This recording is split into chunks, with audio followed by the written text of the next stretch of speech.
Although the world is full of suffering, it is also full of overcoming it. And that's a quote from Helen Keller. Hi, I'm Melinda Van Fleet, and welcome to the Good Karma Success Coach podcast. I'm a success coach, speaker, and business consultant, and my husband Ryan and I were laid off at the same time 10 years ago. We moved to the Florida Keys without jobs, not knowing anyone, hardly any money, and we never even been here. But we made it, and now we're living our best lives. And all along on our journey, I've said that someday when we get our quote-unquote shit together, we will help others. And since then, we've both done a lot of self-work and built successful businesses. So that day is here, and one of my ways of paying it forward is through this podcast. Each week, my intent is to be relatable and bring you tactical tips, tools, share my learnings and stories that can help inspire or transform you wherever you are in your career or general life and make an impact. I strongly believe that if I can do it, you can do it too. So what's stopping you? Welcome everyone. This week I am so excited and honored to have fellow speaker, coach, and consultant Susan McCuistion on the podcast. And I'm also going to say she is a friend of mine. Last year we were in the same speaker coaching course together. And we connected, and myself, Susan, and another speaker, Shannon, created our own little mastermind. And we've been going strong for months now. We started it last fall, maybe in like September, October, one of those time frames. And something that I just highly recommend for people to do is find like-minded people and create their own little group. And we've been extremely collaborative and helpful. And not only is Susan a speaker and a coach, but she has her own brand, Compassionate Diversity. Compassionate Diversity uses 3 interrelated concepts: comprehension, connection, and collaboration to build resilience and inclusion in organizations and in our world. I am just amazed at the synchronicity of having Susan on the Good Karma Success Coach podcast in conjunction not only with COVID, but the importance of Black Lives Matter. So just very timely, and I really hope that people listen to this podcast and have some great takeaways and learnings that they can apply in their lives and in their companies. We are going to talk today about one of the tools that Susan has in her buckets, and that is Heartmath. And Heartmath is a company that was established in 1991. And Susan is a certified practitioner of Heartmath, one of 8,000. She came back with the numbers. We kind of joke about that in the podcast that she didn't know exactly how many certified practitioners there were out there, but there's over 8,000. It's a global company. And she shares tips and tools, stories, and also towards the end, a practice. It's about 2 minutes long. So definitely listen through the practice, but you might want to circle back if you're driving or running and actually do the practice. So it's just an amazing company. The premise is, how do we connect to our hearts and others to create coherence? I just love that. So I hope you love this podcast as much as I do. Thank you so much for listening. Please, as always, share with a friend, family member, or coworker. And I would love a rating and review on Apple if you enjoy this podcast. Again, thanks for listening. Hi, Susan. Welcome to the Good Karma Success Coach podcast. How are you? I'm doing great, Melinda. How are you? Thanks for having me. I am so excited. I'm like, I know, me too. Because I always love chatting with you. We just had an amazing chat before hitting record. And I'm just so glad that you said yes to being on the podcast. And I really appreciate what you're going to share with the audience today. I think they're really going to love it. So why don't we dive in and you explain what is Heartmath and give a little background and history. Okay, sounds good. So Heartmath is actually an organization out of Northern California, and it was founded by Doc Children almost 30 years ago. It was in 1991. What I love about Heartmath is they are scientifically studying the connection between the heart and the brain, as well as the connection between people, how we relate to each other.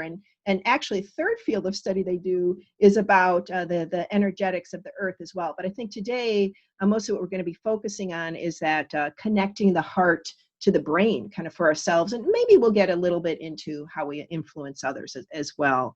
And so I just love this scientific piece. For me, my background is actually in mathematics. And, while I really love the spirituality and intuitiveness and all that, there's this other part of me that loves the science behind it as well. And so Heartmath really provides that science behind some very simple techniques that we can use to, deepen our tuition, connect more authentically with others, and actually create some really good health benefits for ourselves as well. Oh, that's awesome. How did you end up discovering Heartmath? How did you find them? Yeah, so this was, years ago. When I think about it, it was back in the 1990s. So it was pretty close to when they were founded. And Doc Children had put out a book that I found. It was at the time was going to a Unity Church, and it was in the Unity Church bookstore. And as I said, because of the science, I thought, well, this is fascinating. And I read the book, and so I've always kind of followed along with Heartmath. And for a long time, they actually offered certifications, but those were mostly to folks in the healthcare field and even emergency fields, police, fire departments, and things like that. So, as a coach and consultant, I couldn't get that certification a few years ago. I was, looking at them again and, kind of deciding the path that I wanted to take with my work. And I noticed they had started offering certifications, more general certifications. So I signed up for a coach's certification. This was about 3 years ago, Heartmath coach certification. And then just last year, actually did a certification for large groups. So being able to present, to teach the techniques, and to teach the science behind this to larger groups as well. Oh, wow. I didn't know you found it via a book. It's like the book called to you. Yeah, well, exactly. And doesn't it always when it's meant for us? Yeah, that's like really cool. So you actually went out to California, right? And went to the courses? Well, you know what? The coaching course is actually offered remotely. And I did go to California. I didn't go to Heartmath headquarters. They actually had the session that I was certified at for the larger group in San Diego. So that was nice. They kind of do it. They move that certification around to different locations. And so I actually was out in San Diego for that. That's really amazing. How many coaches would you say are there? Because roughly, of course, because I had never heard of it until I met you and we became friends. Yeah, that's a good question. I don't even know. I could, if you want to put it in the show notes, I can get on the database. Yeah. Find out. Yeah. Thinking about it. Okay, I'll make a note. Yeah. But there actually is a database with folks around the country and around the world. One of the cool parts when I did my certification last August, my career the last about 20 years has been in the diversity inclusion field. And they separated us out at Heartmath in the class. They separated us out into these groups so that we could, learn the material and do the teach backs. And part of what I loved in my group, I was in a small group where there wasn't one person that was from the same country. So there were 7 or 8 of us in that group, and every single one of us was from a different country. And so Heartmath really is a global phenomenon. And quite frankly, with the things that we're going through right now, as this is being recorded, we're kind of right in the middle of this COVID-19 and the pandemic. This is what Heartmath was made for. This is, how do we, connect to our hearts? How do we, connect with others and create what they call, coherence within ourselves and within the field. One of the things that always comes up in Heartmath is, what are you feeding the field in terms of your energy? Wow, that's amazing. Now, when you had your webinar, I think it was last week, weeks are going by so fast. One of the examples you showed, and I know you showed it via a grid, but maybe you can kind of explain the gist, was really demonstrating the aspect of Heartmath and how, we all have these experiences with, our energy and things that upset us. So can you maybe talk about that example? That was the husband and wife in a car. Yeah. Yeah. Yeah. Okay. Yeah. Yeah. Make So it this is reasonable. part, yeah, part of the science that they do. So one of the things that they were looking at is how do we um, expend our energy? Because really, this is about um, intelligent management of our energy within our body. So before I go there, I just want to get to this definition of resilience because that really underpins everything here. And so the way that Heartmath talks about resilience, so let me even step back from that. If I say resilience, what do you think of for resilience, Melinda? Yeah, that's a great question. I think about the capacity to keep pushing forward. So whether it's letting something roll off my back and not get upset about it, I would say that's just pretty good example there, that I'm able to keep going. Yeah, yeah. What I love is what you said is the capacity, because typically people kind of think about resilience as this ability to bounce back, Mm-hmm. right? Yep. And the way that Heartmath defines resilience is in terms of capacity. It's the capacity to prepare for, recover from, and adapt in the face of stress, challenge, or adversity. So Mm. what's different about this capacity idea, when we say capacity is how much of something we have, and there's also this implication that we can build up our capacity over time or drain our capacity, right? And so that's capacity part is a really important capacity is a really important concept within this. And so when we get back to the husband and wife, so what they were looking at, they had a man hooked up with a heart monitor. So one of those Holter monitors that you wear for 24 hours. I don't know if anybody has experience with that, but it monitors your heart. And he was told to journal what was happening at different times throughout the day. And so the two of them, he and his wife, were driving in a car, and they had not an accident, I'm sorry. They started an argument. They had an argument start. And what you see on his heart rates is the argument starts, and guess what happens? Boom, right? It pops up. So his heart rate's going along, like 65, 70, pretty normal. They hit this argument, bam, it's up, well over 100, 120, right in there. While they're arguing, you see the heart, his heart kind of sustaining there. The argument lasts about 15 minutes. The heart stays elevated even after the argument ended.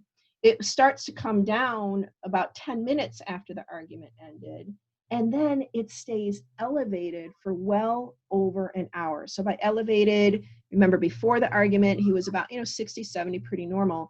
Elevated, he was around like 90 average in terms of his heart rate.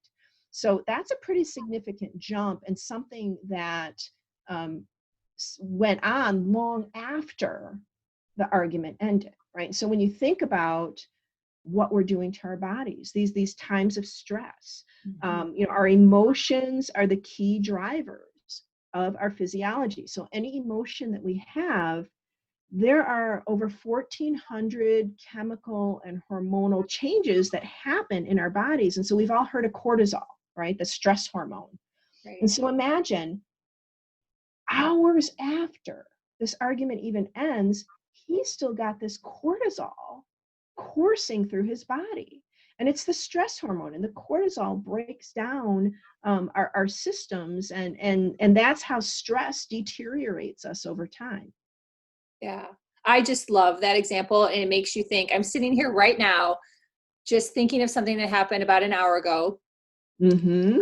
Share the story because it's just a simple example that I hope everyone starts going, oh my gosh, I have these things too, right? So I was boiling shrimp for our salad for lunch, and Ryan was in the main room where the shrimp was boiling, and he's working on his fishing stuff, and I'm in the back office. I ended up being on the phone with a client, so I lost track of time.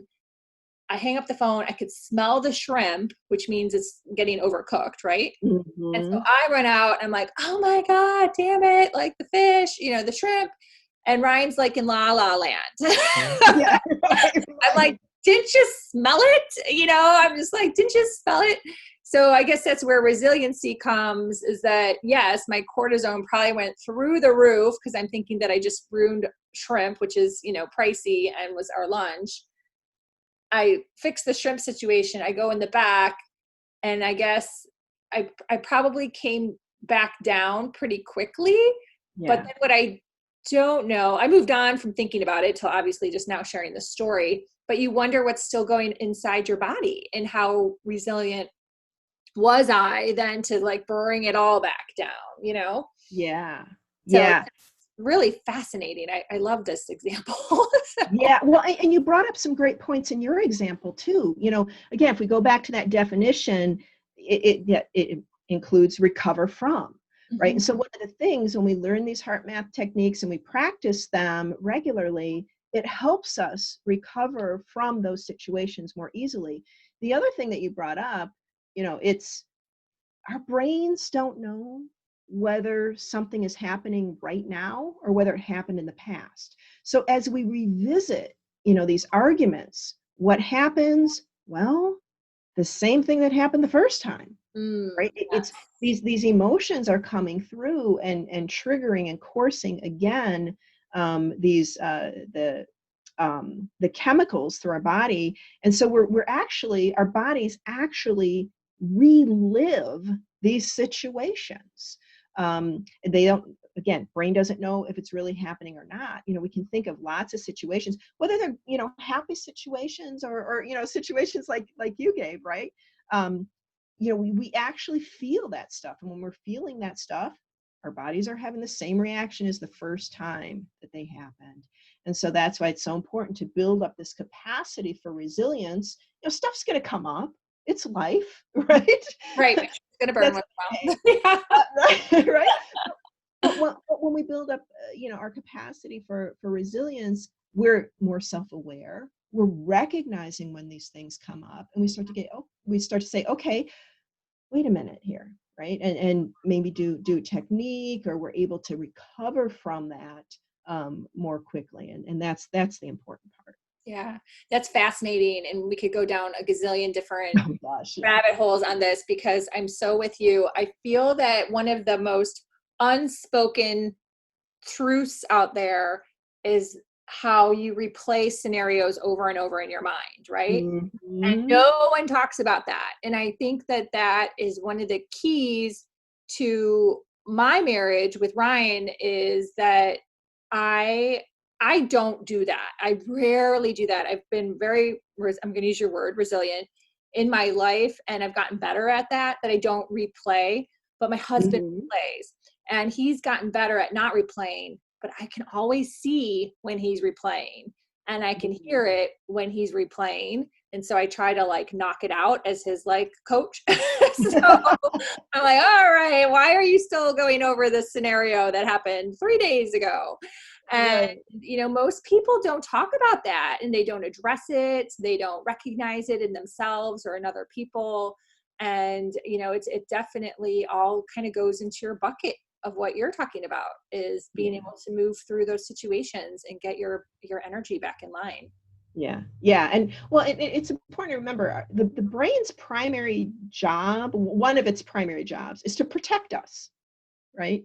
Mhm. The fight or flight kind of thing, right? That's one of the most primal instincts that we have. And so what happens is we come up against an incident, and our brain goes through like this, okay, where did this happen before? How am I going to, mitigate any, any issues that come up, or any response, or, whatever. And so it does all this comparison. We come on, new situation. Our brain does all this comparison to past events. And then, we kind of decide a course of action. And the thing is, this all happens right within a split second, and we don't realize it. And when we start running it over, like, we've all had those situations, they just keep turning in our head, and they turn in our head, and they turn in our head. And it is important to learn to let go of it. And that's one of the heart math, all the heart math techniques start with focus on your heart, right? Because what that does is that pulls the attention away from that spinning stuff going on in your brain. When we can pull our focus to our heart and focus on our heart, it helps to calm down that little spinning wheel going on in the head. Yeah, that's amazing. I love this. Thank you so much for sharing. I really hope that people listening really think and go, oh my gosh, I get what she's saying and I do that. Or I get what she's saying and my husband or wife does that. And really just work on the solution piece of it. Yeah. So how would you recommend, do you want to walk through like an exercise, a tool on, how to maybe start to practice? Yeah. Actually, one of my favorite tools kind of integrates two of the tools, so I can kind of give you two in one. But before we do, I want to, because this tool also focuses on another concept. If I could cover that Yeah, first, and please. that way it's a little bit more complete as we move forward. So as I mentioned, this really does focus. We really want to start thinking about our emotions, right? And so emotions in and of themselves aren't good or bad, right? They just are. It's what we do with them as a result of what we're feeling. They're just information systems, and so Heartmath focuses on what they call depleting emotions, right? So as we were talking about capacity, right? And I said we can deplete the capacity. There's these depleting emotions. Any guess what those depleting emotions might be, Melinda? What? Just anger? Well, if it's depleting, your compassion would go away. Your passion would deplete if you were getting angry. It's like the opposite, right? Yeah. So it's kind of those anger, frustration. It might be some of those high level ones, or even sometimes if we're just kind of feeling sad, right? Just because it's low level doesn't necessarily mean it's depleting, right? Think of a like a battery in your car, right? There's those high energy things that kill the battery, or you could just leave your lights on in the car overnight, right? And that will slowly deplete the battery too. So, those emotions, depleting emotions, things like, anger, fear, frustration, even just sadness, right? Those are the things that drain our capacity. On the other side are the renewing emotions. So again, high level or low level, doesn't matter, right? We might, be really excited and happy about something, or we might just be feeling gratitude or appreciation, where we just have that sense of our hearts filling up, right, with love or appreciation. So those are the renewing emotions. And so we distinguish between those two in Heartmath, because this technique that I'm going to teach you talks about these renewing emotions or regenerative feelings. And it's important that we have an idea of what these regenerative feelings are for us, or a situation or scenario that we can imagine. So I usually suggest, like, if you've got a pet, right, maybe think about your pet, because I know my cats, man, there's times I look at them and I'm just like, oh my gosh, I love you so much, right? There's just this full sense of love.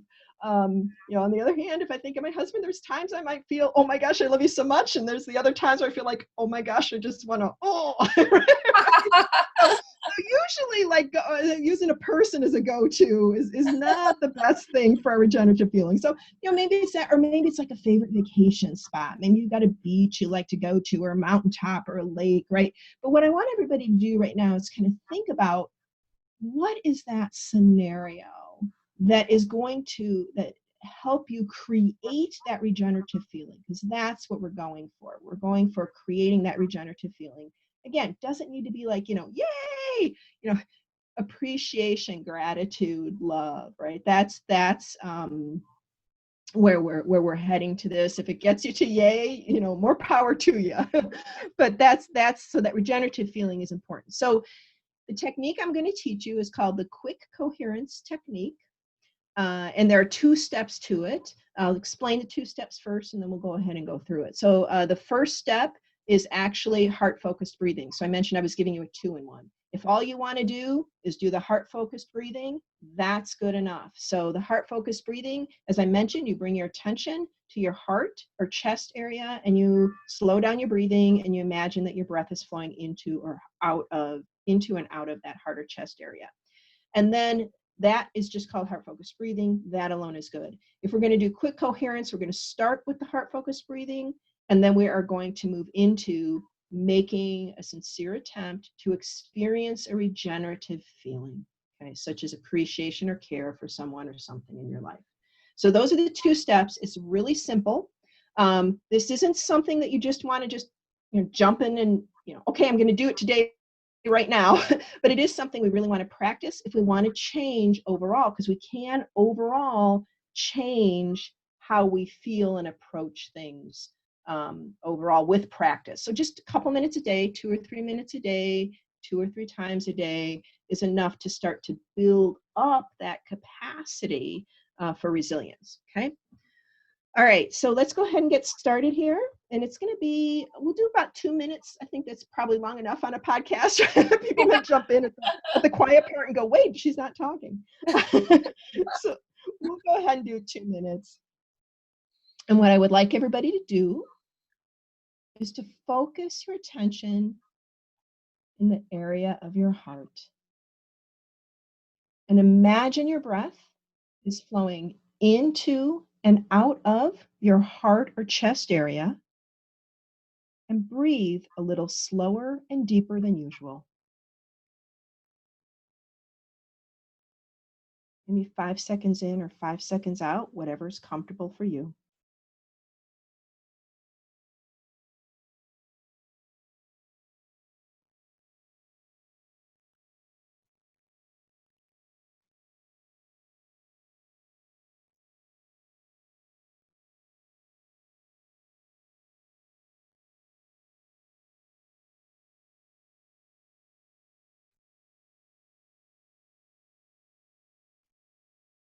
And now make a sincere attempt to experience a regenerative feeling, such as appreciation or care for someone or something in your life.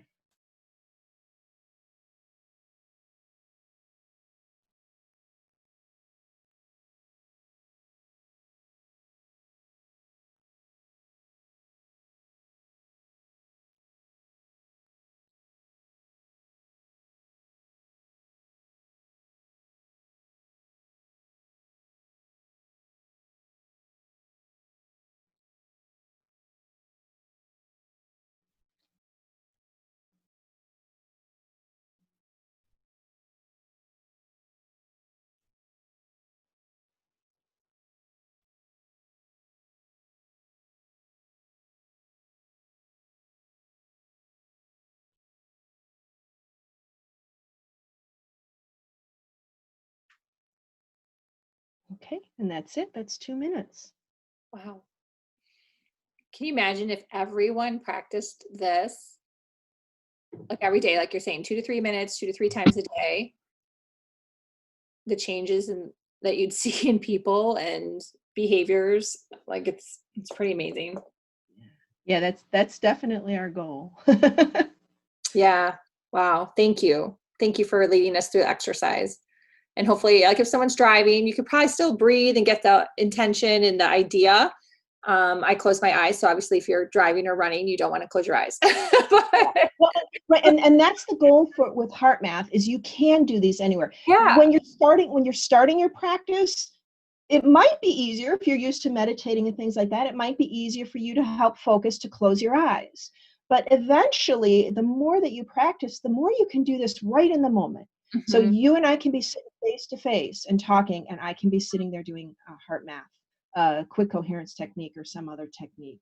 We can be in a meeting room, or we could be, speaking in front of a group of people, or even just, walking one day when we can again, walk through the mall, right? Or down the beach. We can be doing it anytime, because this isn't the same as relaxation, right? I think some techniques really look at relaxation.